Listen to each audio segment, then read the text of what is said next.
sa inyo. Welcome sa aking vlog. So, ngayon guys, gumagawa ko ng aking content na sarili. Yan. Naisip ko kasi na hindi lang mga pogi ang humaharap sa camera, di ba? Tayong mga pangit din ay may karapatang humarap sa camera. Kaya ngayon guys, sa hapong ito ay sa sa araw na ito ay Sabat. Kami talaga guys, bilang Seventh Adventist, lalo na si Mama, ay pure Adventist talaga siya. Since birth. So, nadala niya yung mga alituntunin ng kanyang mga magulang. Every Sabbath talaga guys, bawal kami maghuhugas ng plato. Naghuhugas man kami ng plato guys, after 6 o'clock. Yan, bago kami kikilos, maghuhugas ng plato, lahat guys, yan ginagawa namin.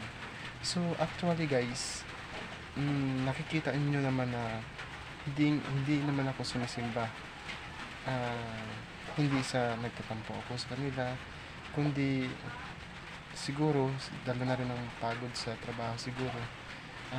Pero ganun pa man guys, hindi ko winala yung sigad sa puso ko. Sigad ay always in my heart, di ba? Kasi lagi ko siyang yung pinapapasok sa puso ko. So, lahat tayo guys ay nagkakaroon ng pagkakamali, kasalanan, pero at the end, na-realize natin yung mga pagkakamali natin, diba? Doon tayo, pag naiisip natin yun, ay binabago natin yung ating sarili utay-utay. So, hindi man tayo pinagpala guys ng mga kagwapuhan, kagandahan, or mahal tayo ng Diyos. Kasi siya yung gumawa sa atin para may mga para tayo mabuhay at may mga responsibilidad tayo sa bawat isa sa atin.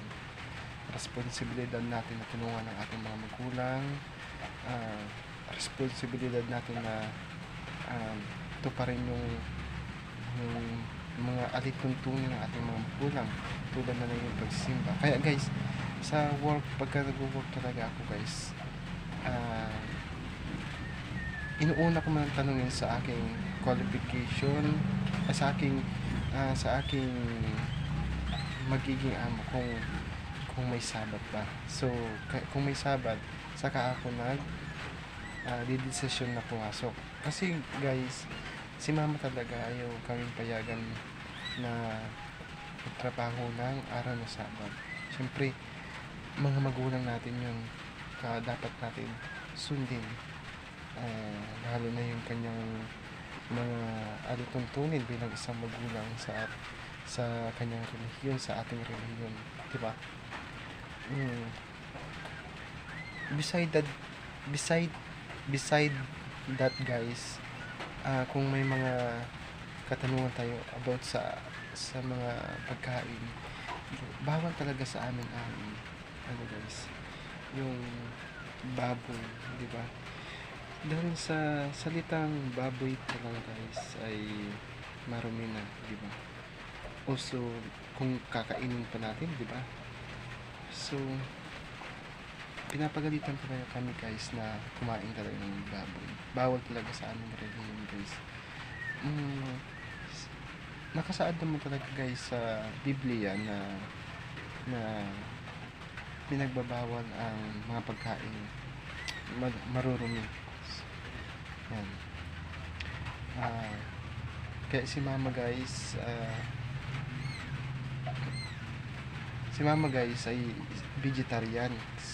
So hindi siya kumakain ng karne, ng isda, only vegetable lang guys yung kinakain niya.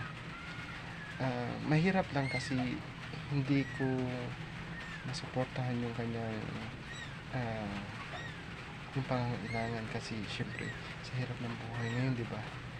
Ah, nagtaasan na lahat, bigas, ah, yung ulam, di ba? Lahat nagtaasan na, guys. Ay hindi naman ako, guys, hindi ko naman sinisisi ang gobyerno kasi nakasaad din sa Biblia na darating ang panahon na magbabago ang lahat, na tataas ang mga bilihin. So nangyayari na, guys, ngayon. Kaya hindi na ako magtataka na kahit sino pa ang presidente na ihalal, ay talagang mangyayari ang mga bilihin na itataas.